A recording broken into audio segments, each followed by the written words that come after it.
السلام عليكم ورحمة الله وبركاته. الحمد لله نحمده ونستعينه ونستغفره ونؤمن به ونتوكل عليه ونعوذ بالله من شرور أنفسنا ومن سيئات أعمالنا.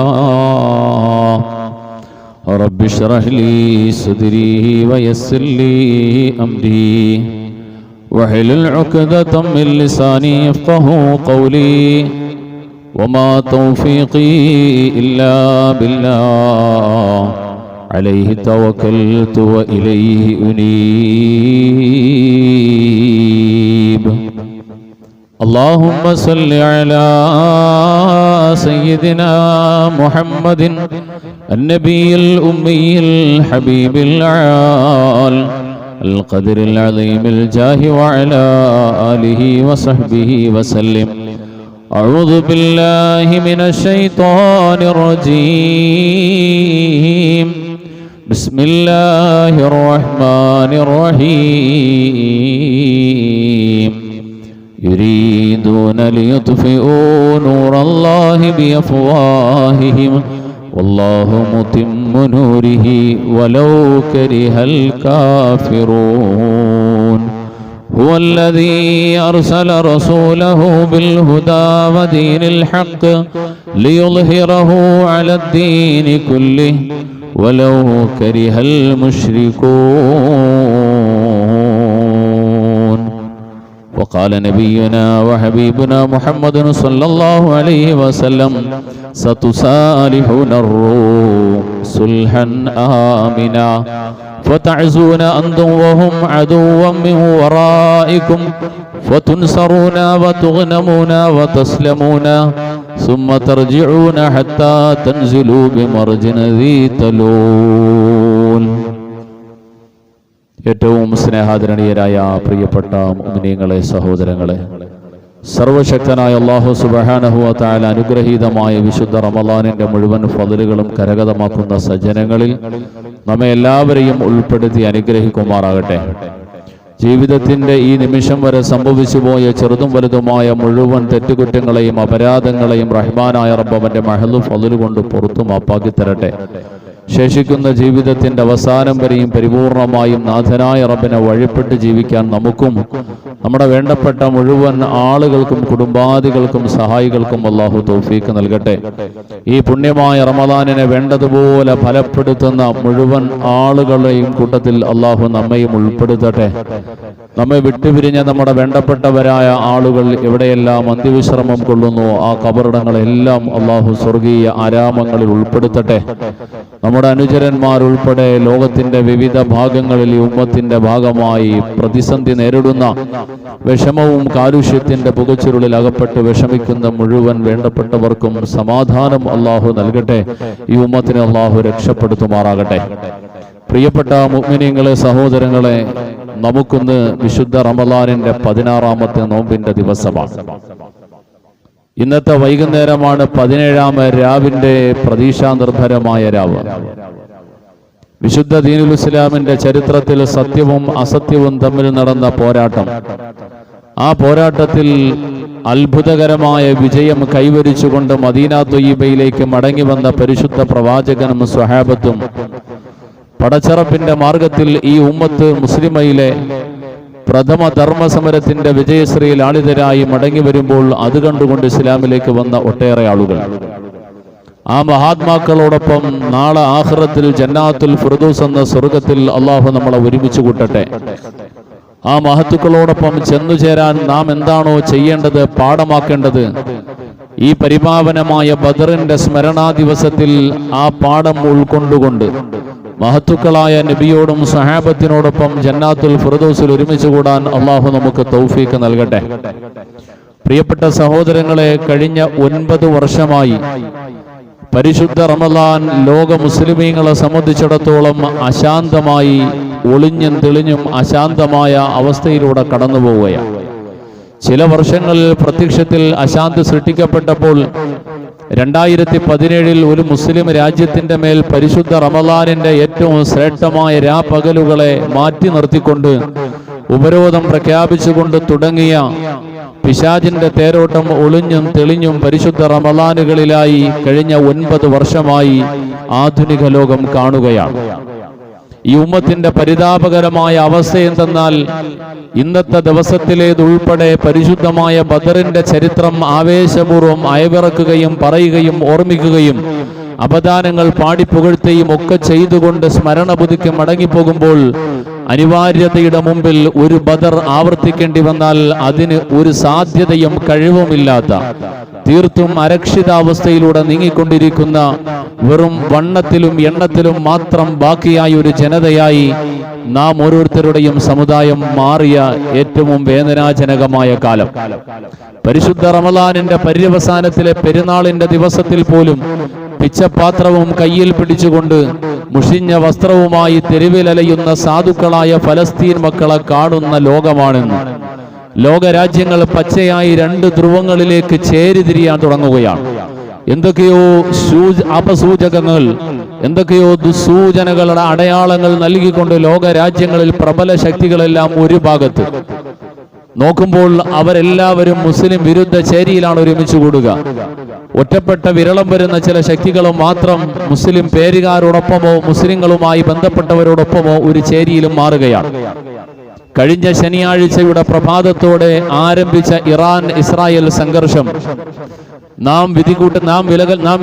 കഴിഞ്ഞ ശനിയാഴ്ച പുലർച്ചെ ആരംഭിച്ച ഇറാൻ ഇസ്രായേൽ സംഘർഷം നമ്മുടെ കണക്കുകൂട്ടലുകൾ അഭിപ്രായങ്ങൾക്കും എല്ലാം അപ്പുറം ഇത് ഇന്നോ നാളെയോ ഈ ആഴ്ചയോ അടുത്ത ആഴ്ചയോ അവസാനിക്കാതെ കുറെ അധികം കാലം നീണ്ടുപോകാൻ സാധ്യതയുള്ള ഒരു മഹായുദ്ധത്തിന്റെ ഔദ്യോഗിക തുടക്കമായി എന്ന് വേണം മനസ്സിലാക്കാൻ.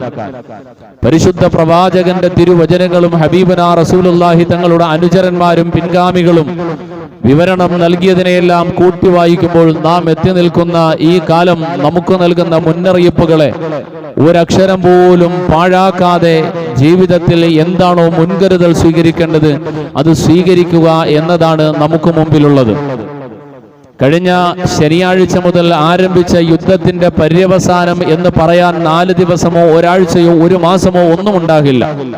അതിന് ആദ്യമായിട്ട് തുടക്കം കുറിച്ച അമേരിക്കയും ഇസ്രായേലുമൊക്കെ 4 ദിവസം പറഞ്ഞെങ്കിൽ 4 കഴിഞ്ഞു 8ആയി. മുമ്പ് ഗാസയിൽ തുടങ്ങിയ യുദ്ധത്തിൽ പറഞ്ഞ ദിവസങ്ങൾ പോയതിനു പോലെ നീണ്ടു ഇങ്ങനെ പോകും. കാലങ്ങളോളം നീണ്ടുപോകും. സാഹചര്യങ്ങളെല്ലാം മാറി മറിയുകയാണ്. ഈ നാട് ഇന്ത്യ എന്ന വലിയ രാജ്യത്തിലെ കേരളം എന്ന ചെറിയ തുരുത്ത്, ഈ തുരുത്തിലാണ് മുസ്ലിം സമുദായം അല്പമെങ്കിലും മെച്ചപ്പെട്ട ഒരു ജീവിത നിലവാരം സൂക്ഷിക്കുന്നത് ഈ കേരളത്തിലാണ്. സാമൂഹികമായും രാഷ്ട്രീയമായിട്ടും ഒക്കെ അല്പസ്വല്പ പരിഗണനയുള്ള ഒരു നാടും ഈ കേരളമാണ്. ഈ കേരളത്തിൽ ആ പരിഗണനയ്ക്ക് കാരണമായിട്ടുള്ളത് ഇതര സംസ്ഥാനങ്ങളെ അപേക്ഷിച്ച് കേരളത്തിലെ മുസ്ലിമീങ്ങളുടെ സാമ്പത്തികമായ ഭദ്രത, താരതമ്യേന മെച്ചപ്പെട്ട സാമ്പത്തിക അവസ്ഥ, സാമൂഹികമായ പരിഗണന, ഇതിന്റെ എല്ലാം അടിസ്ഥാനം സാമ്പത്തികമായി താരതമ്യേന മെച്ചപ്പെട്ട ഒരവസ്ഥയാണ്. ആ മെച്ചപ്പെട്ട സാമ്പത്തിക അവസ്ഥയിലേക്ക് നമ്മൾ മാറിയതിന്റെ ഒരു കാലം പുറകോട്ട് പോയാൽ, ഒരു 50 കൊല്ലം പുറകോട്ട് പോയാൽ ഒരു നേരം പോലും വയറു നിറച്ച് ഭക്ഷണം കഴിക്കാനില്ലാത്ത നാടായിരുന്നു നമ്മുടെ നാട്. ഈ നാട്ടിൽ നിന്നും ജീവൻ പണയം വെച്ച് പത്തേമാരിയിൽ കയറി സമുദ്രങ്ങൾ താണ്ടി അങ്ങ് അറബ് നാടിന്റെ തീരങ്ങളിൽ കപ്പലിറങ്ങി നീന്തിക്കടന്ന് ആ അറബ് മണലാരുണ്യത്തിലും മലഞ്ചെരുവിലും എല്ലുമുറിയെ പണിയെടുക്കാൻ തയ്യാറായ നമ്മുടെ മുൻഗാമികൾ അവിടെ നിന്ന് സമ്പാദിച്ചു കൊണ്ടുവന്ന കോടാനുകോടിയുടെ സമ്പാദ്യം അത് ഈ കേരള മണ്ണിൽ ഇൻവെസ്റ്റ് ചെയ്തപ്പോൾ മുസ്ലിമീങ്ങൾ മാത്രമല്ല കേരള ജനത ഒന്നാകെ മാറി. ഇന്നത്തെ കേരളത്തിന്റെ പച്ചപ്പിന്റെയും വളർച്ചയുടെയും പിന്നിൽ പ്രധാനമായും പങ്കുവഹിച്ചത് അറേബ്യൻ മണ്ണിലെ എണ്ണപ്പണം തന്നെയാണ് എന്നത് ഒരാൾക്കും സംശയമില്ലാത്തതാണ്. ആ പണത്തിന്റെ വരവ് നിലയ്ക്കുകയാണ്. ഇന്നത്തെ ദിവസം നമുക്ക് മുമ്പിലേക്ക് വന്ന വാർത്തകൾ നമ്മൾ ശ്രദ്ധിച്ചിട്ടുണ്ടാകും. ഇന്ത്യ ഗവൺമെന്റും അറബ് രാജ്യങ്ങളും ചേർന്നുകൊണ്ട് പ്രത്യേകം ചാർട്ടർ ചെയ്ത വിമാനങ്ങളിൽ തൊഴിലാളികളോട് നാട്ടിലേക്ക് മടങ്ങിക്കൊള്ളാൻ പറയാം. ഇന്നും ഇന്നലെയും ഈ കഴിഞ്ഞ ദിവസങ്ങളിലൊക്കെ പ്രവാസികളെ സുഖവിവരം തിരക്കി ബോംബ് വർഷവും മറ്റും കേട്ടിട്ട് എങ്ങനെയുണ്ടെന്നറിയാൻ വിളിക്കുമ്പോൾ വീടുകൾ, കുടുംബങ്ങൾ മൂകമായ അവസ്ഥയിലാണ്. എന്താണ് സംഭവിക്കുക എന്നൊന്നും പറയാൻ കഴിയാത്ത വല്ലാത്ത വേദനിപ്പിക്കുന്ന അനുഭവങ്ങളും ഓർമ്മകളുമാണ്. ഇനി എന്താണ് ഭാവി എന്നറിയില്ല. കോടാനുകോടികൾ മുടക്കി ഗൾഫ് നാടുകളിൽ തുടങ്ങിയ കമ്പനികളും സ്ഥാപനങ്ങളും ഇനി മുന്നോട്ട് കൊണ്ടുപോകാൻ കഴിയില്ലേ എന്ന ആശങ്കയിലായി. ബാങ്കുകൾ അപ്രതീക്ഷിതമായി നിലയ്ക്കുന്നു, റിഫൈനറികൾ സ്റ്റോപ്പാവുന്നു, ആയിരക്കണക്കിന് തൊഴിലാളികൾ തൊഴിൽ ചെയ്തിരുന്ന സ്ഥാപനങ്ങൾ താൽക്കാലികമായി അടച്ചുപൂട്ടുകയാണ്. എല്ലാ ഭാഗത്തിലൂടെയും തൊഴിൽശാലകളും തൊഴിലാളികളെയും വഴിയടയുന്നതോടുകൂടി ഇതര രാജ്യങ്ങളിലെ പൗരന്മാരുടെ ജീവൻ നഷ്ടപ്പെട്ടു കഴിഞ്ഞാൽ ആ രാജ്യവുമായി ബന്ധപ്പെട്ട പ്രശ്നമുണ്ടാകുമെന്ന് കരുതിക്കൊണ്ട് ആ രാജ്യങ്ങളിലെ പൗരന്മാരോട് ലഭ്യമാകുന്ന സംരക്ഷണത്തിൽ, സുരക്ഷയിൽ നാടുവിട്ടോളാൻ പറയാം. ഇന്നത്തെ ദിവസത്തിന്റെ പുലർച്ചെ മുതൽ പ്രവാസ രാജ്യങ്ങൾ, പ്രത്യേകിച്ച് അറബ് രാജ്യങ്ങളിൽ നിന്നും ഇന്ത്യക്കാർ നാട്ടിലേക്ക് മടങ്ങാൻ തുടങ്ങുകയാണ്. ഒന്നോർത്തു നോക്കണം, വരാൻ പോകുന്ന ഭാവി എന്താണ് എന്ന്. നമ്മൾ ചിന്തിക്കുന്നതിന്റെയും പ്രവചിക്കുന്നതിന്റെയും ഒക്കെ അപ്പുറമാണ്. ഞാൻ നേരത്തെ പറഞ്ഞ കാര്യം ഒരിക്കൽ കൂടെ ഓർമ്മപ്പെടുത്തുകയാണ്. ഇന്ത്യ എന്ന ബൃഹത്തായ രാജ്യത്തിലെ ഒരു കോർണറിൽ കഴിയുന്ന കേരളം എന്ന ഈ കൊച്ചു തുരുത്തിൽ മുസ്ലിം സമുദായത്തിന് ഇവിടുത്തെ പൊതുസമൂഹം എന്തെങ്കിലും ഒരു പരിഗണന നൽകിയിട്ടുണ്ടെങ്കിൽ കയ്യിലുള്ള ചെറിയ ചില്ലറയുടെ പേരിലാണ്. ആ ചില്ലറ നിലച്ചു കഴിഞ്ഞാൽ ഈ വന്നിറങ്ങുന്ന ആയിരക്കണക്കായ പ്രവാസികൾക്ക് ജോലി കൊടുക്കാൻ ഈ നാട്ടിൽ ജോലിയുണ്ടോ? ഈ സാധുക്കളായ ആയിരക്കണക്കിന് പ്രവാസികളെയും അവരുടെ കുടുംബങ്ങളെയും ഏറ്റെടുക്കുവാൻ ഈ നാട്ടിലെ ഗവൺമെന്റുകൾക്ക് കഴിയുമോ? കഴിഞ്ഞാൽ തന്നെ ഇന്ത്യയുടെ ഗവൺമെന്റ് ഇതിന് തയ്യാറാകുമോ? കഴിഞ്ഞ ദിവസം രാജ്യത്തിന്റെ ഏറ്റവും പ്രധാനപ്പെട്ട ഉത്തരവാദിത്തം വഹിക്കുന്ന ആഭ്യന്തര വകുപ്പ് മന്ത്രി പറഞ്ഞു, SIR-ിലൂടെ ലിസ്റ്റ് ഔട്ട് ചെയ്യപ്പെട്ടവരെ ഇനി അടുത്തത് രാജ്യത്ത് നിന്നും പുറത്താക്കാൻ പോവുകയാണ്. പൗരത്വം ഇല്ലാതെയായി കഴിഞ്ഞു, ഇനി അവർ ഈ രാജ്യത്ത് നിൽക്കാൻ പാടില്ല, പുറത്താക്കാൻ പോവുകയാണ് എന്നെല്ലാം പറഞ്ഞു കഴിയുമ്പോൾ നമ്മുടെ ഭാവിയെക്കുറിച്ചൊന്ന് ചിന്തിക്കുകയാണ് വേണ്ടത്. നാം ഈ ഇരിക്കുന്ന ഇരിപ്പെല്ലാം മാറുകയാണ്. അധിക താമസമുണ്ടാകില്ല. പരിമിതമായ ദിവസങ്ങൾ, തുച്ഛമായ മാസങ്ങൾ, തുച്ഛമായ വർഷങ്ങൾ മാത്രമേ സന്തോഷത്തോടെ സമാധാനത്തോടെ നമുക്കിവിടെ ഇരിക്കാൻ കഴിയൂ. ഈ ഇരിപ്പെല്ലാം മാറും. ഈ പള്ളികളും മദ്രസകളും ദീനീ സംഗമങ്ങളും ഇതുപോലെയുള്ള ഇരുത്തങ്ങളെല്ലാം ഓർമ്മകളിലായി മാറുന്ന കാലത്തിലേക്ക് നമ്മൾ എത്തുമെന്നാണ് അവസാന കാലത്തിന്റെ പരിശുദ്ധ പ്രവാചകന്റെ പുണ്യമായ ഹബീബിന്റെ തിരുവചനങ്ങൾ നമുക്ക് മനസ്സിലാക്കി തരിക. കാലം കണ്ട പ്രവചനങ്ങളുടെ പ്രവാചകൻ നബി മുഹമ്മദ് മുസ്തഫ റസൂൽ കരീം സല്ലല്ലാഹു അലൈഹി വസല്ലം തങ്ങൾ ലോകാവസാനത്തിന്റെ മുമ്പ് നടക്കുന്ന ചില കാര്യങ്ങളെ സൂചിപ്പിക്കുമ്പോൾ അരികത്തിരുന്ന അനുജന ബന്ധത്തോട് പറഞ്ഞു, അരികിലുണ്ടായിരുന്ന അനുജനന്മാരോട് പറഞ്ഞു, എന്റെ പ്രിയപ്പെട്ട സമുദായമേ, ലോകാവസാനത്തിന്റെ മുമ്പ് നിങ്ങളും പാശ്ചാത്യ ശക്തികളും തമ്മിൽ ഒരു മഹായുദ്ധത്തിന് കോപ്പുകൂട്ടപ്പെടും, ഒരു മഹായുദ്ധത്തിൽ ഏർപ്പെടും. അൽ മൽഹമത്തുൽ കുബ്റാ, അൽ മൽഹമത്തുൽ കുബ്റ, ഒരു മഹായുദ്ധം. ആ മഹായുദ്ധം നടക്കുമ്പോ ഈ മഹായുദ്ധത്തിൽ മുസ്ലിമീങ്ങളായ നിങ്ങളുടെ കേന്ദ്രം, നിങ്ങൾ താവളമടിക്കുന്നത് ഇന്നത്തെ സിറിയയുടെ ഡമാസ്കസ് പട്ടണത്തിന്റെ പരിസരത്തിലുള്ള അഴ്മാക്ക് സ്ഥാപിക്കുന്ന ചെറുപട്ടണങ്ങളുടെ പരിസരത്തിലുള്ള ഊത്ത എന്ന ചെറിയ കുന്നിൻ ചെരിവായിരിക്കും. അവിടെയായിരിക്കും മുസ്ലിമീങ്ങളെ നിങ്ങളുടെ തമ്പ്. മറുഭാഗത്ത് ഇതേ വിഷയം, ഇതേ കാര്യം വേദങ്ങളിലും പറയപ്പെട്ടിട്ടുണ്ട്.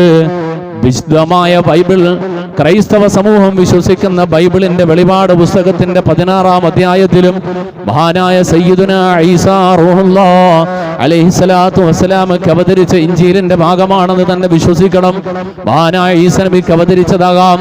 അതിൽ പറയപ്പെടുന്നു, ലോകാവസാനമാകുമ്പോ ഇതേപോലൊരു മഹായുദ്ധം നടക്കും. അർമഗദോൻ, അർമഗദോൻ, ഹർമെഗിദ്ദോ എന്നെല്ലാം പറഞ്ഞ ആ പദത്തിലൂടെ പറഞ്ഞു ഒരു മഹായുദ്ധം നടക്കും. ആ മഹായുദ്ധത്തിന്റെ സമയത്ത് നിങ്ങളുടെ സ്ഥാനം, നിങ്ങൾ ഉണ്ടാവുക എവിടെയെന്നറിയുമോ? ഇന്നത്തെ ഇസ്രായേലിന്റെ ഹൈഫ പട്ടണത്തിന്റെ 30-40 കിലോമീറ്റർ മാത്രം മാറിയുള്ള Har Megiddo Tel Megiddo national park എന്ന് രൂപകരണം ചെയ്യപ്പെട്ട മനോഹരമായ പാർക്കായി മാറ്റപ്പെട്ടിരിക്കുന്ന ഒരു കുന്നിന് ചരിവാണ് ഹെർ മെഗിദ്ദോ എന്ന് പറയപ്പെടുന്നു. ആ മെഗിദ്ദോയിലായിരിക്കും അവരുണ്ടാവുക. ഇങ്ങനെ രണ്ട് ഭാഗത്തിൽ ഒരുമിച്ച് നിന്നുകൊണ്ട് ഒരു മഹായുദ്ധത്തിന് തുടക്കം കുറിക്കപ്പെടും. ആ മഹായുദ്ധത്തിന് തുടക്കം കുറിക്കപ്പെടുമ്പോ അവസാനം അതിന്റെ വിജയം മുസ്ലിമുകൾക്കായിരിക്കും, നിങ്ങൾക്കായിരിക്കും. അതിനു മുമ്പ് നിങ്ങൾ അനുഭവിക്കേണ്ടി വരുന്ന ത്യാഗം ചെറുതല്ല. നേവരെ ചിന്തിക്കാത്ത, കാലമിന്നോളം കാണാത്ത ത്യാഗം ഈ ജനത അനുഭവിക്കേണ്ടി വരും. കാലമിന്നോളം കാണാത്ത പട്ടിണിയിലേക്ക് ഈ ഉമ്മത്ത് വെടുതി വീഴും. ഇതേവരെ കാണാത്ത പ്രതിസന്ധികൾ ഈ ഉമ്മത്ത് നേരിടേണ്ടി വരികയാണ്. അൽ മൽഹമത്തുൽ കുബ്ര, മഹായുദ്ധം. ആ മഹായുദ്ധത്തിന്റെ ഔദ്യോഗിക തുടക്കമാ കഴിഞ്ഞ ശനിയാഴ്ച ആരംഭിച്ച, രണ്ടാം ഘട്ടം ആരംഭിച്ചിരിക്കുന്ന ഇറാൻ ഇസ്രായേൽ സംഘർഷം. എന്തുകൊണ്ടങ്ങനെ പറയുന്നുവെന്ന് ചോദിച്ചാൽ, ഈ ഹദീസുകളെ അനാവരണം ചെയ്തുകൊണ്ട് നടത്തിയ ആധുനിക കാല പണ്ഡിതന്മാരിൽ ഭൂരിപക്ഷവും അപ്രകാരമാണ് ചിന്തിക്കുക, പറയുക. മറുഭാഗത്ത് ഇറാനെ ആക്രമിക്കാൻ വേണ്ടി ഇറങ്ങി പുറപ്പെട്ട അമേരിക്കൻ പട്ടാളത്തോട് ആ പട്ടാളത്തിന്റെ അവസാന ഘട്ടം ഒരുക്കം നടക്കുമ്പോ ഡൊണാൾഡ് ട്രംപും അമേരിക്കയുടെ മേധാവികളും അമേരിക്കൻ സൈന്യത്തോട് പറഞ്ഞു, ഇത് അർമഗദോനാണ്, ഇത് അർമഗദോൻ യുദ്ധമാണ്. ബൈബിൾ നമുക്ക് വേണ്ടി പറഞ്ഞ അന്തിക്രിസ്തുവിനെ നേരിടാനുള്ള, ഈസ നബി വരുന്ന യേശു ക്രിസ്തുവിന്റെ രണ്ടാം വരവിന്റെ ഔദ്യോഗികമായ തുടക്കമാ, അതിനുള്ള യുദ്ധമാണ്. അതുകൊണ്ട് തയ്യാറെടുത്തോ. അർമഗദോൻ യുദ്ധമാണെന്ന് പറഞ്ഞു. ഇതിന്റെ പേരിൽ ചില സൈനികർ പ്രതിഷേധിച്ച് പിന്മാറിയെന്നും കേൾക്കുമ്പോ സുബ്ഹാനല്ലാഹ്, ഇതിന് 1 മാസം മുമ്പാണ്, 1 മാസം അല്ലെങ്കിൽ 2 മാസം മുമ്പാണ് ഇസ്രായേലിന്റെ പ്രധാനമന്ത്രി ബെഞ്ചമിൻ നെതന്യാഹു തന്റെ പാർലമെന്റിൽ വലിയൊരു ഭൂപടം എടുത്ത് കാണിച്ചു. എന്നിട്ട് ഇതേവരെ ഈ നിമിഷം വരെ രക്ഷ പ്രതീക്ഷിച്ചുകൊണ്ട് അവരുടെ മുമ്പിൽ പോയി മുട്ടുകുത്തി നിന്ന് കൊടുത്ത അറബികളുടെ പ്രധാനപ്പെട്ട പ്രദേശങ്ങളെ ചൂണ്ടിക്കൊണ്ട് ലോകത്തെ മുഴുവൻ മനുഷ്യർക്കും കാണാവുന്ന രൂപത്തിൽ 4 രാജ്യങ്ങൾ 5 രാജ്യങ്ങളെ പേരെടുത്ത് കാണിച്ച് ചിത്രസഹിതം വരച്ച് കാണിച്ചുകൊണ്ട് ഇത് ഉൾപ്പെടെ വരുന്ന ഒരു മിഡിൽ ഈസ്റ്റിലാണ് നമ്മൾ തയ്യാറെടുക്കുക, അതിനു വേണ്ടിയാണ് നമ്മുടെ യുദ്ധമെന്ന് പറയുമ്പോ സുബ്ഹാനല്ലാഹ്, അല്ലാഹുവിന്റെ റസൂൽ ഇത് പറയുമ്പോ, പരിശുദ്ധ പ്രവാചകൻ ഇത് പറയുമ്പോ, അന്ന് മദീനയുടെ പ്രാന്തപ്രദേശങ്ങളിലും പരിസരങ്ങളിലുമായി പരിശുദ്ധ ഇസ്ലാം വളർന്നുകൊണ്ടിരിക്കുന്നതേ ഉള്ളൂ. ആ സമയത്തിൽ അല്ലാഹുവിന്റെ റസൂൽ പറഞ്ഞു, സ്വഹാബാ സത്തുസാലിഹൂനർ റൂം, ഒരു കാലം വരും സഹാബത്തെ, റോമയുമായിട്ട് നിങ്ങൾ ഒരു കരാറുണ്ടാക്കും. നിങ്ങൾ രക്ഷ പ്രതീക്ഷിച്ച്, നിങ്ങൾ വിജയം പ്രതീക്ഷിച്ച്, നിങ്ങൾ സംരക്ഷണം പ്രതീക്ഷിച്ച് യൂറോപ്പിനോട്, അമേരിക്കയോട്, പാശ്ചാത്യ ശക്തികളോട് നിങ്ങൾ ഒരു കരാറുണ്ടാക്കും. ആ കരാറിന്റെ അടിസ്ഥാനത്തിൽ നിങ്ങൾ സർവമാന ഉത്തരവാദിത്തങ്ങൾ നിങ്ങൾ അവരുടെ മുമ്പിലേക്ക് വെച്ചു കൊടുക്കും. അത് കഴിഞ്ഞാൽ പിന്നെ നടക്കുന്നത് എന്താ? ഫതഖ്സൂന അന്തും വഹും, നിങ്ങളും അവരും ചേർന്നുകൊണ്ട്, ഫതഖ്സൂന അന്തും വഹും അദുവം മിൻ വറായികും, നിങ്ങളും യൂറോപ്യന്മാര് പാശ്ചാത്യ ശക്തികളും ചേർന്നുകൊണ്ട് നിങ്ങളുടെ അയൽപക്കത്തുള്ള മറ്റൊരു ശത്രുവിനോട് നിങ്ങൾ യുദ്ധം ആരംഭിക്കുന്നതാ, മറ്റൊരു ശത്രുവിനോട് നിങ്ങൾ യുദ്ധം ആരംഭിക്കുന്നതാ. ഈ യുദ്ധത്തിന്റെ പോക്കിനെ കുറിച്ച് പറഞ്ഞാൽ, ഈ യുദ്ധത്തിൽ അവസാനം ഇവർ വിജയിക്കുക തന്നെ ചെയ്യുന്നതാ. ഇറാനിന്റെ ശക്തമായ മിസൈൽ വർഷം കാണുമ്പോൾ മുസ്ലിമീങ്ങളിൽ ചെറിയൊരു വിഭാഗവും പ്രതീക്ഷ വെക്കുന്നു, അമേരിക്കയെ തകർക്കപ്പെടും, ഇസ്രായേലിനെ തകർക്കപ്പെടും. അതേ, തകർക്കപ്പെടും. ഇന്നല്ല തകർക്കപ്പെടുന്നത്, ഇനിയും കുറെ കാലം മുന്നോട്ട് പോകും. ഇറാനിന്റെ തകർച്ചയും കഴിയും. അതിനുശേഷം പിന്നെ വരാൻ പോകുന്നത് ഇതേപോലൊരു യുദ്ധം, ഒന്നുകിൽ തുർക്കിക്ക് നേരെ, അല്ലെങ്കിൽ പാകിസ്ഥാന് നേരെ, അല്ലെങ്കിൽ ഈജിപ്തിന് നേരെ, നാലാലൊരു യുദ്ധം ഉണ്ടാകും, വീണ്ടും ഉണ്ടാകും. അല്ലെങ്കിൽ സിറിയക്ക് നേരെ. ഈ രാജ്യങ്ങൾ പേരെടുത്തുകൊണ്ട് അവർ പരസ്യമായിട്ട് പറഞ്ഞിട്ടും, പടച്ച റബ്ബേ, ഈ രാജ്യങ്ങളെ പേരെടുത്ത് പരസ്യമായി പറഞ്ഞിട്ടും അതിന്റെ ഭൂപടം കാണിച്ചിട്ടും ഇന്നത്തെ UAE, സൗദി അറേബ്യയുടെ 3/4 ഭാഗം, അവസാനത്തെ പരിശുദ്ധ മക്ക മുക്കറമയുടെ പ്രദേശങ്ങൾ ഒഴികെ, മദീന ഉൾപ്പെടുന്ന പ്രദേശങ്ങൾ ഉൾപ്പെടെ, സുഡാൻ എന്ന രാജ്യം മുഴുവനും, ഈജിപ്തിന്റെ ഭൂരിപക്ഷ പ്രദേശങ്ങൾ, ലിബിയയുടെ പകുതിയോളം വരുന്ന പ്രദേശങ്ങൾ, സിറിയയുടെ പകുതിയോളം വരുന്ന പ്രദേശങ്ങൾ, ലെബനാനും ജോർദാനും ചേർന്ന ഈ പശ്ചിമേഷ്യ മുഴുവനും ചേർന്നുകൊണ്ട് കൊണ്ടുള്ള ഒരു വിശാലമായ മാപ്പെടുത്ത് കാണിച്ചിട്ട് പറയുന്നു, ഇതിലേക്കാണ് നമ്മൾ പോവുക, ഇത് ജയിച്ചടക്കുക തന്നെ ചെയ്യും. എന്നിട്ട് ബെഞ്ചമിൻ നെതന്യാഹു പരസ്യമായി പറഞ്ഞ പ്രഭാഷണം നമുക്ക് മുമ്പിൽ ഇന്നും ലഭ്യമാ. ഞാൻ എൻ്റെ പേജിലൊക്കെ സേവ് ചെയ്ത് ഷെയർ ചെയ്തിട്ടുണ്ട്. പരസ്യമായിട്ട് പറയുകയാണ്, ഇറാൻ ഒന്ന് കഴിയട്ടെ, അടുത്തത് പാകിസ്ഥാനാണ്, അല്ലെങ്കിൽ ഈജിപ്റ്റാണ്, അല്ലെങ്കിൽ സൗദി അറേബ്യയാണ്, അല്ലെങ്കിൽ സിറിയയാണ്, അല്ലെങ്കിൽ സുഡാനാണ്. 5 രാജ്യങ്ങളെ പരസ്യമായി പേരെടുത്ത് പറഞ്ഞിട്ട് പറയാ, അടുത്ത ഞങ്ങളുടെ ലക്ഷ്യം നിങ്ങളിലേക്കാണെന്ന് പറയുമ്പോ അള്ളാഹുവിന്റെ റസൂല് പറഞ്ഞ ഫതഗ്സൂന അൻതും വഹും വറാഅകും, ഫതഗ്സൂന അൻതും വഹും വറാഅകും. നിങ്ങളും അവരും ചേർന്നുകൊണ്ട് യുദ്ധം ചെയ്യും നിങ്ങളുടെ അയൽപക്കത്തുള്ള മറ്റൊരു ശത്രുവിന്റെ നേരെ. തീർച്ചയായിട്ടും നമുക്ക് മനസ്സിലാകുന്നത് ഇതുപോലൊരു കരാർ ഇതിന് മുമ്പുണ്ടായിട്ടില്ല. 1-ാം ലോക മഹായുദ്ധത്തിന്റെ സമയം, 2-ാം ലോക മഹായുദ്ധത്തിന്റെ സമയം, അതിനു മുമ്പ് കഴിഞ്ഞുപോയ 1000 യുദ്ധങ്ങളുടെ ഘട്ടത്തിലൊന്നും ഇതുപോലത്തെ ഒരു കരാർ ഉണ്ടായിട്ടില്ല. ലോകാവസാനത്തിന്റെ മുമ്പ് നടക്കാൻ പോകുന്ന മഹാദുരന്തങ്ങളിലേക്ക് എത്തുന്നതിന് മുമ്പ് കുറെ അടയാളങ്ങൾ ഹബീബുനാ റസൂലുള്ള പറഞ്ഞു. ഇന്ന സംഗതികൾ ഉണ്ടാകും, 10ഓളം വരുന്ന പ്രധാനപ്പെട്ട ചെറിയ അടയാളങ്ങൾ. അതിനു മുമ്പ് ഒരുപാട് ചെറിയ അടയാളങ്ങൾ, ഖിയാമത്തിന്റെ അലാമത്തുകളുമായി ബന്ധപ്പെട്ട പ്രഭാഷണങ്ങൾ നമ്മളത് കേട്ടിട്ടുണ്ടാകും. അവസാനം പ്രധാനപ്പെട്ട ചെറിയ അടയാളങ്ങൾ ഉണ്ടാകും. ആ പ്രധാനപ്പെട്ട ചെറിയ അടയാളങ്ങളുടെ പര്യവസാനത്തിൽ ഔദ്യോഗികമായി ഏറ്റവും പ്രധാനപ്പെട്ട 7ഓളം വരുന്ന വലിയ അടയാളങ്ങൾ, 10 അടയാളങ്ങൾ അല്ലെങ്കിൽ 7 അടയാളങ്ങൾ.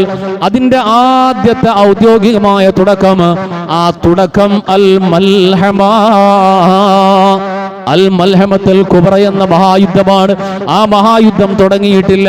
അതിന്റെ ഔദ്യോഗിക തുടക്കത്തിന്റെ മുന്നോടിയായിട്ടുണ്ടാകുന്ന അതിന്റെ ടെസ്റ്റ് ഡോസാണ് ഇറാനിലൂടെ നടക്കുക.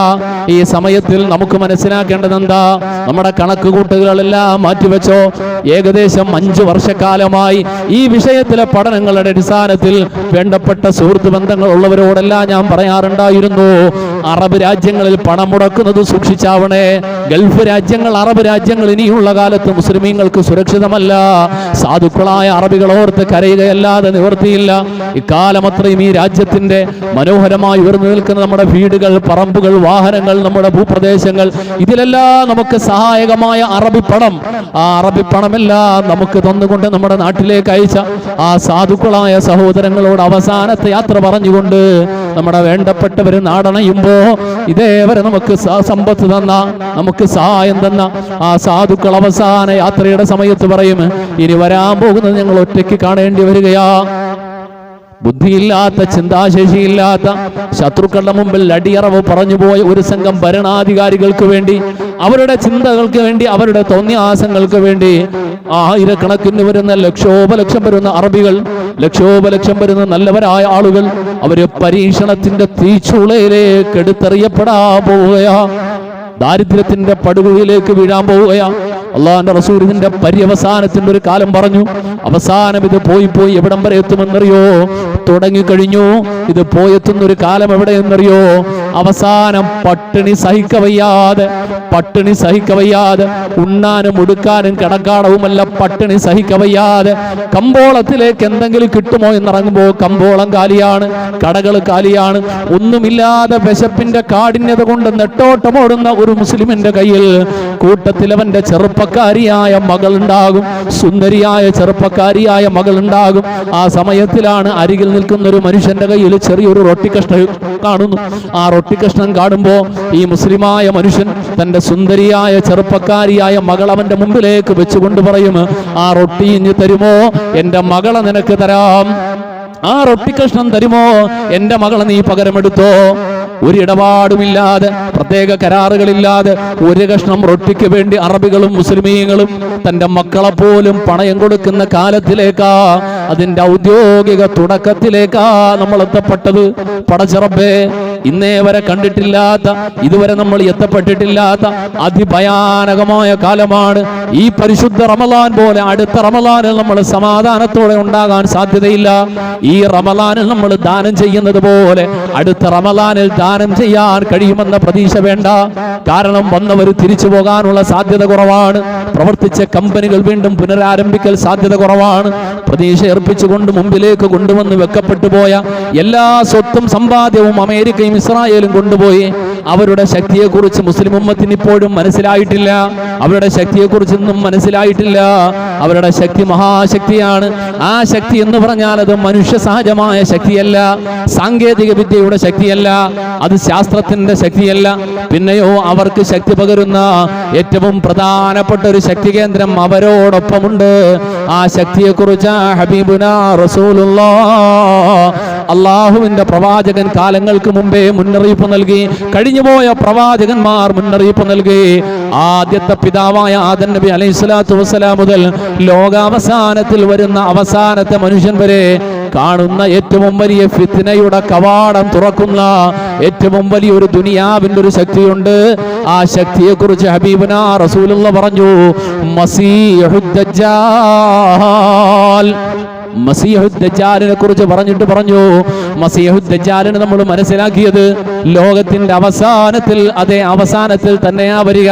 എന്നാൽ ആ മസീഹുദ് ദജ്ജാലിനെ കുറിച്ച് പറഞ്ഞപ്പോ അള്ളാഹുവിന്റെ പ്രവാചകൻ അവസാനം ഈസ നബിയുടെ വരവിനോടനുബന്ധിച്ച് മഹാനായ ഈസ നബിയുടെ വരവിന് കാരണമാകുന്ന ഇമാമുൽ മഹദിക്ക് ശേഷം പുറപ്പെടുന്ന ദജ്ജാലിന്റെ ഔദ്യോഗിക വരവിനെ കുറിച്ച് പറയുമ്പോ ആ ദിവസത്തിൽ ആ സമയത്തിന് വേണ്ടി കാത്തിരിക്കുന്ന മുസ്ലിമീങ്ങൾ അറിയണേ, ദജ്ജാലൂന ദജ്ജാലൂന കദ്ദാബൂൻ, കള്ളന്മാരായ കൊള്ളക്കാരായ വഞ്ചകന്മാരായ ദജ്ജാലുമാര് മുന്നേ കൂട്ടി നിങ്ങളിലേക്ക് വരും. ചില ഹദീസുകളുടെ ആശയത്തിൽ കാണാം 30ഓളം വരുന്ന ആളുകൾ ഉണ്ടാകും അക്കൂട്ടത്തിൽ.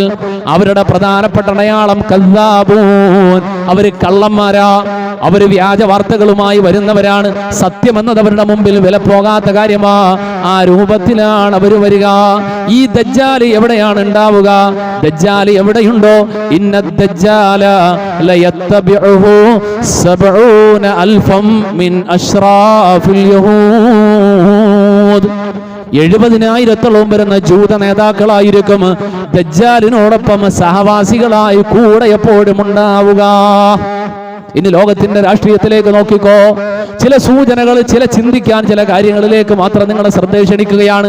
അമേരിക്കയുടെ ഇസ്രായേലിന്റെ ആയുധശക്തി, അവരുടെ സാങ്കേതിക വിദ്യ എന്ന് നമ്മൾ വിചാരിച്ചിരിക്കുന്ന കുറെ ശക്തി, ഞാൻ പറയാ സാങ്കേതിക വിദ്യയുണ്ട്, ശാസ്ത്രമുണ്ട്, അത് പകുതി മാത്രം വിചാരിച്ചാൽ മതി. ഇതിനപ്പുറം അവരുടെ ശക്തിയുടെ അപ്രമാദിത്വത്തിന്റെ പ്രധാനപ്പെട്ട ശക്തിയുടെ കേന്ദ്രം എന്തെന്നറിയുമോ? അള്ളാഹുവിന്റെ പ്രവാചകൻ ലോകാവസാനത്തിൽ ഉമ്മത്തുൽ മുസ്ലിമയ്ക്ക് പരീക്ഷണമായി കൊടുക്കുന്ന ദജ്ജാലിന്റെ ശക്തിയാണ്, ദജ്ജാലിന്റെ സഹായമാ, ദജ്ജാലിന്റെ സഹവാസമാ. സിമ്പിൾ 2-3 ഉദാഹരണങ്ങൾ മാത്രം. ബുർജ് ഖലീഫ ഉണ്ടല്ലോ, ആകാശം മുട്ടുന്ന ആകാശഗോപുരം. ആ ആകാശഗോപുരത്തിലേക്ക് പച്ചക്കൈയും പച്ചക്കാലും വെച്ചുകൊണ്ട് ഈ മനുഷ്യൻ, ഈ സമൂഹത്തിൽ ജീവിക്കുന്ന ഒരു മനുഷ്യൻ വെറും കാൽപാദങ്ങൾ വെച്ച് ഇങ്ങനെ നടന്നു കയറുകയാണ്. നമ്മൾ കണ്ടില്ലേ?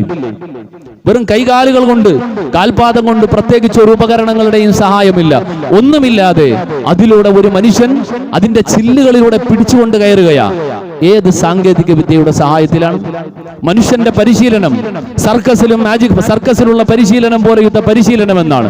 ഞാനൊന്ന് ചോദിക്കട്ടെ, ഈ പരിശീലനം നമ്മൾ പറയുന്ന ആളുകളെ തന്നാൽ, നമ്മൾ പറയുന്നത് പോലെ അവർ ജീവിക്കുമെങ്കിൽ അവരെ കൊണ്ട് നിങ്ങൾ പരിശീലനം കൊടുത്തിട്ട് നിങ്ങൾ പറയുന്ന റൂട്ടിലല്ല, നമ്മൾ പറയുന്ന റൂട്ടിലൂടെ, മുസ്ലിമീങ്ങൾ പറയുന്ന റൂട്ടിലൂടെ, മുസ്ലിമീങ്ങൾ വിശ്വസിക്കുന്ന വിശ്വാസം നിലനിർത്തി, മുസ്ലിമീങ്ങൾ നമസ്കരിക്കുന്ന നമസ്കാരവും വിശ്വാസവും ഖുർആനിന്റെ പാരായണം നിലനിർത്തിക്കൊണ്ട് ഒരു മുസ്ലിമിനെ നിങ്ങൾക്ക് തരാം. നിങ്ങൾ പറയുന്ന പരിശീലനം കൊടുത്തിട്ട് ബുർജ് ഖലീഫയിൽ പച്ചയായ കൈയും കാലും പിടിച്ചുകൊണ്ട് കയറുന്ന ഒരു മനുഷ്യനെ കാണിക്കാൻ ആധുനിക അമേരിക്കയ്ക്കും യൂറോപ്പിനും കഴിയില്ല. എന്തുകൊണ്ട്? അവിടെ ഒരു സാങ്കേതിക വിദ്യയുമില്ല, ഒരു പരീക്ഷണവുമില്ല, ഒരു പരിശീലനവുമില്ല. നമുക്ക് കാണാൻ കഴിയാത്ത ബാത്തുലിന്റെ, പിശാചിന്റെയും ശൈത്താനിന്റെയും ദജ്ജാലിന്റെയും ശക്തി അവരെ താങ്ങിക്കൊടുക്കുകയാടിയിരുന്നത്. നയാഗ്ര വെള്ളച്ചാട്ടം ലോകത്ത് മനുഷ്യൻ ഭയപ്പാടോടെ നോക്കുന്ന അപാരമായ ഗർത്തമാണ്. ആ ഗർത്തത്തിന്റെ മേലെ ഇവിടെ നിന്ന് അങ്ങോട്ട് 275 മീറ്റർ നീളത്തിൽ വലിയ 2 കമ്പിത്തൂണിൽ വലിച്ചു കെട്ടിയ ഒരു റോപ്പ്, ആ റോപ്പിന്റെ മേലെ കൂടി 60 കിലോഗ്രാം ഭാരമുള്ള വലിയ ഇരുമ്പിന്റെ പൈപ്പ് പിടിച്ചിട്ട് ഒരു മനുഷ്യൻ, ഒരു ബന്ധിയുമില്ല, ഒരു ബന്ധവുമില്ലാതെ ഒരു മനുഷ്യൻ ഇപ്പുറത്ത് നിന്ന് നേരെ അപ്പുറത്ത് സമാധാനത്തോടെ നടന്നു പോവുകയാണ്. എന്നിട്ട് പറയാ പരിശീലനം. ഒരു പരിശീലനവുമില്ല. പക്കാ പിശാചിന്റെ സഹായം, പച്ചയായ ജിന്നുകളുടെ സഹായം, പച്ചയായ ദജ്ജാലിന്റെ സഹായം. ആകാശഗംഗയെ കീറിമുറിച്ചുകൊണ്ട് ലോകത്തിനെ നിയന്ത്രിക്കുന്ന ഉപഗ്രഹങ്ങൾ, ചന്ദ്രനെയും ചൊവ്വയെയും കീറിമുറിക്കുന്ന പരീക്ഷണങ്ങൾ, ഇനി ലോകാവസാനത്തിൽ അവസാനത്തെ അന്തിമ കാലഘട്ടത്തിൽ ലോകം അവസാനിക്കുമ്പോൾ സംഭവിക്കുന്ന ആ സംഭവം എന്തായിരിക്കും? ആ മഹാവിസ്ഫോടനം. ഇദാ സുൽസിലത്തിൽ അർളു സിൽസാലഹാ. അവസാനം കിടുകിട വിറപ്പിക്കപ്പെടുമെന്ന ഭൂമി വിറപ്പിക്കപ്പെടുമല്ലോ. ആ വിറപ്പിക്കപ്പെടൽ എന്തായിരിക്കും? ഒരു പരീക്ഷണം. ഗ്ലൈഡർ വെച്ചുകൊണ്ട് ഇന്ന് യൂറോപ്പിലെ ഡെൻമാർക്കിലും നോർവേയുടെയൊക്കെ പരിസരത്ത് ഭൂമിയുടെ അഗാധതയിലേക്ക് വലിയ ഭീമാകാരമായ തുരങ്കമുണ്ടാക്കിയിട്ട് അതിൻ്റെ ഉള്ളിൽ ലോകാവസാനത്തിൽ വേദങ്ങൾ പറയപ്പെടുന്ന, വേദങ്ങൾ പഠിപ്പിക്കുന്ന അവസാനത്തെ ആ മഹാസ്ഫോടനം, ആ ഖിയാമത്തിനെ അവർ മുൻകൂട്ടി വന്ന് പരീക്ഷിച്ചു നോക്കുകയാണ്. എന്നിട്ട് ആ ലോകാവസാനത്തിലും മരിക്കാതെ രക്ഷപ്പെടാൻ നോർവേയിൽ അവരൊരു വലിയ ഗുഹയുമുണ്ടാക്കി. ആ ഗുഹയിൽ ഈ അവസാനത്തെ ഈ ദുനിയാവ് ഖിയാമത്ത് സംഭവിക്കുമെന്ന് പറയുമ്പോൾ ഈ ഗുഹയിലേക്ക് ഓടിക്കയറിയാൽ പിന്നെ ജീവൻ നഷ്ടപ്പെടാതെ കാലാകാലം അവിടെ ജീവിക്കാൻ കഴിയുമെന്ന പ്രതീക്ഷയിൽ അവരതിനു വേണ്ടി കോപ്പുകൊണ്ടുകയാണ്. ഇതെല്ലാം നേരത്തെ നബിയുനാ റസൂലുള്ളാഹി തങ്ങൾ പറഞ്ഞു പോകുമ്പോൾ ഈ ദജ്ജാലിന്റെ ശക്തിയാണ് കൂട്ടത്തിലുള്ളത്. എപ്സ്റ്റീന്റെ ദ്വീപ്, ആ ദ്വീപ് ദജ്ജാലിന്റെ സാന്നിധ്യമുള്ള ദ്വീപാണ്. പഠനങ്ങൾ, ഒട്ടേറെ വായനകൾ ചേർത്ത് വായിച്ചാൽ നമുക്ക് മനസ്സിലാകും. ഏതോ ഒരു ദ്വീപ്, ഏത് ദ്വീപാണെന്ന് ഹബീബുനാ റസൂലുള്ളാഹി പറഞ്ഞില്ല. ഒരു ദ്വീപിൽ തന്നെ ഉണ്ടാകുമെന്നും പറഞ്ഞില്ല. ഒരു കാര്യം മാത്രം അതിന്റെ അടയാളമായിട്ട് പറഞ്ഞു: ദജ്ജാൽ എവിടെയുണ്ടോ അവിടെ ഇസ്ലാമിന്റെ ബദ്ധവൈരികളായ ജൂതന്മാർ അവിടെ കേന്ദ്രീകരിക്കും. ഇതാണ് അടയാളം. ദജ്ജാൽ എവിടെയുണ്ടോ അക്കാലഘട്ടത്തിലെ ലോകത്തെ ഇസ്ലാമിന്റെ ആജന്മ ശത്രുക്കൾ, ഇസ്ലാമിനെ മുച്ചൂടും കുഴിച്ചു മൂടാൻ പരിശ്രമിക്കുന്ന കുതന്ത്രങ്ങൾ മെനയുന്ന ആളുകൾ എവിടെയാണോ അവർ ദജ്ജാൽ എവിടെയുണ്ടോ അവിടെ ഉണ്ടാകും. ആ ദജ്ജാലിന്റെ ശക്തിയും സഹായവുമാണ് അവർക്ക് ലഭിക്കുക. ദജ്ജാലും പിശാചും തമ്മിലുള്ള ബന്ധം, പൈശാചിക ലോകത്തിന്റെ പടച്ചറപ്പ് കൊടുത്തിട്ടുള്ള കഴിവുകൾ, ഈ കഴിവുകൾ ഉപയോഗിച്ചുകൊണ്ട് മനുഷ്യ ലോകത്തിന് ആയിരക്കണക്കിന് മനുഷ്യർക്ക് ഒരുമിച്ച് ബുദ്ധിമുട്ടുകൾ ഉണ്ടാക്കാനുള്ള കഴിവ് പിശാചിന് അല്ലാഹു കൊടുത്തിട്ടുണ്ട്. ഈ കഴിവുകളെല്ലാം ചേർത്തുകൊണ്ട് മുസ്ലിം ഉമ്മത്ത് ഇന്നേ വരെ കണ്ടതിനപ്പുറം അതിഭയാനകമായൊരു ദുരന്തത്തിലേക്ക് എത്തപ്പെടുകയാണ്. ആ സഹായമാണ് ഇന്നത്തെ ഇറാനിന്റെ അത്യാധുനിക സൗകര്യങ്ങൾക്കുള്ളിൽ, ഇന്നത്തെ മുസ്ലിം രാജ്യങ്ങളുടെ അത്യാധുനിക സെക്യൂരിറ്റി സംവിധാനങ്ങൾക്കുള്ളിൽ ഒറ്റയ്ക്ക് കഴിയുന്ന, അല്ലെങ്കിൽ രണ്ടുപേരോടൊപ്പം ഒരുമിച്ച് യാത്ര ചെയ്യുന്ന ഒരു നേതാവിനെ മറ്റേയാൾ കൂടെയുള്ളപ്പോൾ അയാളെ നിർത്തിക്കൊണ്ട് ഇദ്ദേഹത്തിനെ മാത്രം തട്ടാൻ കഴിയുന്ന ഇത്ര സുസ്ഥിരമായ, ഇത്ര വ്യവസ്ഥാപിതമായ സാങ്കേതിക വിദ്യ എന്ന് പറഞ്ഞാൽ ആ ടെക്നോളജി ദജ്ജാലിന്റെ ടെക്നോളജിയാ. അത് പിശാചിന്റെ ടെക്നോളജിയാ. പിശാചിനും ദജ്ജാലിനുമാണ് മനുഷ്യർക്ക് അതീതമായ ലോകത്തേക്ക് സഞ്ചരിക്കാൻ കഴിയുക, മനുഷ്യൻ എത്താൻ കഴിയാത്ത സ്ഥലങ്ങളിൽ എത്താൻ കഴിയുക. എന്നിട്ട് അവർ കിരണങ്ങൾ എന്നൊക്കെ പറയും, പലതും പറയും. അതേ, സാങ്കേതിക വിദ്യയും സയൻസും എല്ലാം ഉണ്ട്, അതെല്ലാം ഉണ്ട്. അതിനോടൊപ്പം ഈ സാങ്കേതിക വിദ്യയും ഈ സയൻസും എല്ലാം ഇന്ന് യൂറോപ്പിന്റെ, അമേരിക്കയുടെ കൈപ്പിടിയിൽ ഒതുങ്ങപ്പെട്ടിരിക്കുന്ന ഒരു നിലവാരത്തിലേക്ക് എത്തപ്പെടുമ്പോൾ അതിൽ മറ്റ് രാജ്യങ്ങൾ, അറബ് രാജ്യങ്ങളോ ഇന്നത്തെ മുസ്ലിം രാജ്യങ്ങളോ നേടിയിട്ടുള്ളതിന് എത്രയോ അപ്പുറം അപാരമായൊരു ശക്തി അവരുടെ കയ്യിലേക്ക് എത്തപ്പെട്ട് കഴിഞ്ഞു. ഇസ്രായേൽ എന്നൊരു രാജ്യം ഒരു ചെറിയ രാജ്യമാണ്. ഇന്ന് യുദ്ധം ചെയ്യാൻ ഇറങ്ങുന്ന ഇറാൻ, ആ ഇറാനിന്റെ മുമ്പിൽ ഒരു 25 ഇസ്രായേൽ എടുത്തു വെക്കാം, അത്രേ ഉള്ളൂ. 1 കോടി മനുഷ്യരില്ല. ആ 1 കോടി മനുഷ്യരില്ലാത്ത ഈ തുലോം തുച്ഛം വരുന്ന ആളുകളാണ് ചുറ്റാകെയുള്ള രാജ്യങ്ങളെ എല്ലാം കഴിഞ്ഞ 1967-ലും അതിനുശേഷവും എല്ലാം തരിപ്പണമാക്കിയത്. ആ തരിപ്പണമാക്കി മുച്ചൂട് നശിപ്പിച്ചുകൊണ്ടിരിക്കുമ്പോൾ അവരുടെ ശക്തി പിശാചിൻ്റെതാണ്, ദജ്ജാലിൻ്റെതാണ്. അവസാന കാലഘട്ടത്തിലെ അവസാനത്തെ ഫിത്നയുടെ കാലഘട്ടത്തിൽ അവർക്കാണ് ആദ്യം വിജയമുണ്ടാവുക. ആ വിജയത്തിലേക്കുള്ള പുറപ്പാടാണ് ഔദ്യോഗികമായി തുടങ്ങിക്കഴിഞ്ഞത്. ഇതിന്റെ നാശം ലോകമാകെയുള്ള മുസ്ലിമീങ്ങൾക്ക് വരികയാണ്, ലോകത്താകമാനമുള്ള എല്ലാവരിലേക്കും വരികയാണ്. അള്ളാഹു നമ്മെ എല്ലാവരെയും കാക്കുമാറാകട്ടെ. ചിന്തിച്ചതിനപ്പുറം, കണക്ക് കൂട്ടിയതിനപ്പുറം മഹാദുരന്തമാണ് നമ്മളിലേക്ക് വരിക. ഹബീബുനാ റസൂലുള്ളാഹി തങ്ങൾ പറഞ്ഞു: ഫതഅസൂന അൻതും വഹും മൻ വറാഅകും. നിങ്ങളും അവരും ചേർന്ന് നിങ്ങൾക്ക് രണ്ടുപേരും ഒരുപോലെ ശത്രുവായി കാണുന്ന ഒരു കൂട്ടത്തിനോട് നിങ്ങൾ യുദ്ധം ചെയ്യും. ഫതുൻസറൂൻ, അവിടെ നിങ്ങൾ സഹായിക്കപ്പെടും. ഫതുഗ്നമുന, ആ നാടിന്റെ രാജ്യത്തിന്റെ സ്വത്ത് മുതലുകൾ നിങ്ങൾക്ക് ഗനീമത്തായി കിട്ടും. ആ രാജ്യത്തിനെ നിങ്ങൾക്ക് കൈപ്പിടിയിലേക്ക് ഒതുക്കി കൊണ്ടുവരാൻ കഴിയും. ഇതേവരെ പല രാജ്യങ്ങളിൽ കടന്നു കയറി അവിടുത്തെ എണ്ണ സമ്പത്ത്, അവിടുത്തെ പ്രകൃതി സമ്പത്ത് മുഴുവനും കൈക്കലാക്കിയതുപോലെ ഇത് മുഴുവനും നിങ്ങൾക്ക് കൈക്കലാക്കാൻ കഴിയും. എന്നിട്ട് നിങ്ങൾ അവിടെ നിന്ന് രക്ഷപ്പെടുകയും ചെയ്യും. എന്നിട്ട് പിന്നെയാണ് നിങ്ങളുടെ പരീക്ഷണം തുടങ്ങുക. അടുത്ത നിങ്ങൾ പോകും അടുത്ത സ്ഥലത്തേക്ക്, ഈ പറഞ്ഞ അടുത്ത രാജ്യങ്ങളിലേക്ക് പോകും, തുർക്കിയിലേക്ക് പോകും. ഇന്ന് മുസ്ലിം ഉമ്മത്തിന്റെ കയ്യിലാണ് തുർക്കിയുള്ളത്. ഈ തുർക്കി താമസിയാതെ ഇതുപോലെ ഇറാനിന് നേരെ തിരിഞ്ഞതുപോലെ യുദ്ധത്തിന് വിധേയമാകും. അന്ന് തുർക്കിയും അവസാനം വരെ പിടിച്ചു നിന്നിട്ട് തുർക്കിയും തകരും. ആ തുർക്കിയുടെ തകർച്ച കഴിഞ്ഞാൽ പിന്നെ ആയിരിക്കും ആണവശക്തി എന്ന് പറയപ്പെടുന്ന പാകിസ്ഥാനിലേക്ക് വരിക, ഈജിപ്തിലേക്ക് വരിക, ലിബിയയിലെ മറ്റ് രാജ്യങ്ങളിലേക്ക് പോവുക. ഇങ്ങനെ ഓരോ രാജ്യങ്ങളിലെത്തി അവസാനം ഈ സമയത്തിലെല്ലാം വിജയം പ്രതീക്ഷിച്ചുകൊണ്ട്, സഹായം പ്രതീക്ഷിച്ചുകൊണ്ട് കൂടെ നിന്ന മുസ്ലിമീങ്ങളായ മുസ്ലിം പേരുകാരുൾപ്പെടെയുള്ള ആളുകൾ ചേർന്നുകൊണ്ട് ഹത്താ തർജിഊ ബിമർജിൻ ദീ തലൂൽ, പച്ചപ്പരവതാനികൾ പോലെ മനോഹരമായ ഒരു മൊട്ടക്കുന്നുള്ള പ്രദേശമായ സിറിയയിലെ ദീത്തലൂൽ എന്ന പ്രദേശമുണ്ട്. ആ ദീത്തലൂൽ എന്ന പ്രദേശത്തിലേക്ക് നിങ്ങൾ എത്തും. അങ്ങനെ അവിടെ എത്തിക്കൊണ്ട് നിങ്ങൾ അതേവരെ ജയിച്ചടക്കിയ നിങ്ങളെ വിജയത്തിന്റെ കണക്കുകളെല്ലാം പറഞ്ഞ്, ഞങ്ങളുടെ കുരിശുള്ളത് കൊണ്ടാ നിങ്ങൾ വിജയിച്ചത്, അമേരിക്കയുടെ ശക്തി കൊണ്ടാ നിങ്ങൾ വിജയിച്ചത്, കർത്താവിന്റെ സഹായം കൊണ്ടാ നിങ്ങൾ വിജയിച്ചത്, ഞങ്ങളുടെ ജൂതായുസത്തിന്റെ ശക്തി കൊണ്ടാ നിങ്ങൾ വിജയിച്ചത്, ഇങ്ങനെ ഓരോന്ന് പറഞ്ഞുകൊണ്ട് ഈ കുരിശു കൊണ്ടാണ് നിങ്ങൾ വിജയിച്ചതെന്ന് പറഞ്ഞുകൊണ്ട് അവരിൽപ്പെട്ട ഒരാൾ ആ കുരിശിനെ ഇങ്ങനെ ഉയർത്തി കാണിക്കും. ആ സമയത്തിൽ അതാ പരിശുദ്ധ ദീനിന്റെ ചെറിയൊരു പ്രഭ ബാക്കിയാകുന്ന ഒരു സത്യവിശ്വാസി ആ സമയത്ത് ചാടി എഴുന്നേക്കും. ഗലബസ് സലീബ് എന്ന് പറഞ്ഞുകൊണ്ട് കുരിശിന്റെ പേരിലാണ് മുസ്ലിങ്ങളെ നിങ്ങൾ വിജയിച്ചതെന്ന് പറയുമ്പോൾ ഫയഗ്ലബു റജുലുൻ മിനൽ മുസ്ലിമീൻ ഫയദുഖുഹു, അവൻ പറയും, അല്ലടോ, നിന്റെ കുരിശു കൊണ്ടല്ല ഞങ്ങൾ വിജയിച്ചതെന്ന് പറഞ്ഞ് ആ കുരിശിന് നേരെ ശക്തമായിട്ട് ചാടിയിറങ്ങും. അങ്ങനെ അതിനെയും തകർത്തുകൊണ്ട് അതിശക്തമായ ഒരു യുദ്ധത്തിന്റെ കാഹളം മുഴങ്ങും. ആ സമയത്തിൽ അല്ലാഹുവിന്റെ റസൂൽ പറഞ്ഞു, ഫഇൻദ ദാലിക തഗ്ദിറുർ റൂം വതജ്മഉ ലി മൽഹമാ, അതോടെ അവസാന കാലത്തിലെ അർമഗദോൻ എന്ന് പറഞ്ഞ ബൈബിളിലൂടെ അവർ വിശ്വസിക്കുന്ന ഹർമജ്ദൂൻ എന്നവർ വിശ്വസിക്കുന്ന അൽ മൽഹമത്തുൽ കുബ്ര എന്ന് മുസ്ലിമീങ്ങളോട് ഹബീബുനാ റസൂലുള്ള പറഞ്ഞ ആ യുദ്ധത്തിന് അങ്ങ് തുടക്കം കുറിക്കപ്പെടുകയാ. ആ സമയമാകുമ്പോ, ആ സമയത്തിലെ യുദ്ധം അങ്ങോട്ട് ആരംഭിക്കുമ്പോ മുസ്ലിം സൈന്യത്തിനെ സഹായിക്കാൻ ആ സമയത്തില് മുസ്ലിം ലോകത്തിന്റെ രക്ഷയ്ക്ക് വേണ്ടി ആൾ വരേണ്ട കാലം. അന്ന് മുസ്ലിമീങ്ങൾ നാലു ഭാഗത്ത് ചിഹ്നിച്ചു തരും. 80,000-ഓളം വരുന്ന 9 ലക്ഷത്തിൽ ചില്ലുവാരം വരുന്ന സൈന്യമാണ് വരിക. 80 കൊടികളുടെ കീഴിലായി, 80 കൊടികളുടെ കീഴിലായി അള്ളാഹുവിന്റെ റസൂൽ പറഞ്ഞു, അന്ന് മുസ്ലിമീങ്ങളുടെ സംഘം തമ്പടിക്കുന്നത് ഈ അഅമാക്ക് താബിക്കിന്റെ പരിസരത്തിലുള്ള ഗൂത്ത എന്ന പ്രദേശത്തിലായിരിക്കും, ഡമാസ്കസ് പട്ടണത്തിന്റെ പരിസരത്തിലായിരിക്കും.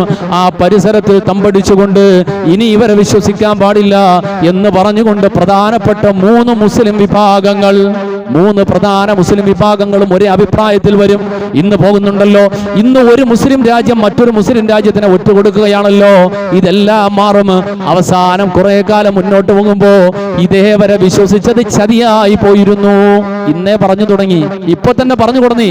കഴിഞ്ഞ ദിവസം രാത്രിയാണ് സൗദി അറേബ്യയുടെ ഏറ്റവും പ്രധാനപ്പെട്ട ഉത്തരവാദിത്തപ്പെട്ട ഒരു ഉദ്യോഗസ്ഥൻ പറഞ്ഞു, നിങ്ങൾക്ക് വേണ്ടി ഈ കോടാനു കോടികൾ റിയാലും ദിർഹമും ഒക്കെ മുടക്കിയത് വെറുതെയായി. നിങ്ങൾക്ക് പ്രയോറിറ്റി ഇസ്രായേൽ തന്നെ, നിങ്ങൾക്ക് ഫസ്റ്റ് പ്രയോറിറ്റി ഇസ്രായേൽ തന്നെ എന്ന് പറഞ്ഞു. നിങ്ങൾ വിശ്വസിക്കുന്നുണ്ടോ?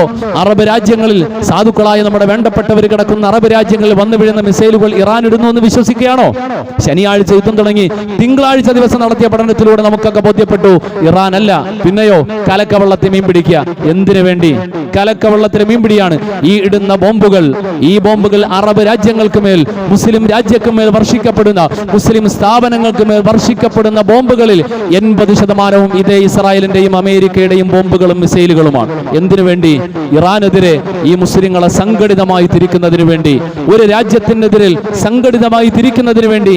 ഈ തിരിക്കുന്നതിലൂടെ ഇറാൻ നശിക്കുക എന്നത് മാത്രമല്ല അവരുടെ ആഗ്രഹം. പിന്നെയോ അവരുടെ കൈവെള്ളയിലുള്ള ഗ്രേറ്റർ ഇസ്രായേൽ, ആ ഗ്രേറ്റർ ഇസ്രായേൽ എവിടെയെല്ലാം ഉണ്ടോ അതെല്ലാം നശിക്കണം. എങ്ങനെ നശിക്കും?